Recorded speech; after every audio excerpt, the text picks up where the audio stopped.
Welcome to టీ10 నేను రేవతి. ఉత్తరప్రదేశ్ లోని మొర్దాబాద్ లోని ఒక ప్రైవేట్ ఆసుపత్రిలో దారుణం జరిగింది. ఒక దళిత నర్సును నిర్బంధించి డాక్టర్ హత్యాచారానికి పాల్పడ్డాడు. మరో ఇద్దరు ఈ దారుణానికి సహకరించారు.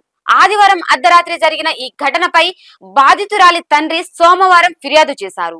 ఈ కేసులో ముగ్గురిని అరెస్టు చేసినట్లు మొర్దాబాద్ పోలీస్ సూపరింటెండెంట్ సందీప్ కుమార్ మీనా సోమవారం తెలిపారు. పోలీసులు తెలిపిన వివరాల ప్రకారం బాధితురాలు గత 7 నెలల నుంచి ఈ ప్రైవేట్ ఆసుపత్రిలో పనిచేస్తోంది. ఆదివారం రాత్రి కూడా విధులకు వెళ్లింది. అర్ధరాత్రి సమయంలో మరో నర్స్ మెహనాజ్ డాక్టర్ షానవాజ్ ను ఆయన గదిలో కలవాలని కోరింది. బాధితురాలు అందుకు నిరాకరించడంతో మెహనాజ్ వార్డ్ బార్ జునైద్ ఆమెను బలవంతంగా ఆసుపత్రిపై అంతస్తులోని గదికి తీసుకెళ్లి బయట నుంచి తాళం వేశారు. తర్వాత డాక్టర్ షానవాజ్ గదిలోకి వచ్చి ఆమెపై అత్యాచారానికి పాల్పడ్డాడు. చంపేస్తానని బెదిరింపులకు, కుల దూషణలకు కూడా పాల్పడ్డాడు. ముగ్గురు నిందితుల్ని పోలీసులు అరెస్టు చేశారు. Chief medical officer doctor Kuldeep Singh మార్గదర్శకాల మేరకు ఆసుపత్రిని సీజ్ చేశారు. ఇది ఇవాల్టి న్యూస్. చూస్తూనే ఉండండి టీ10.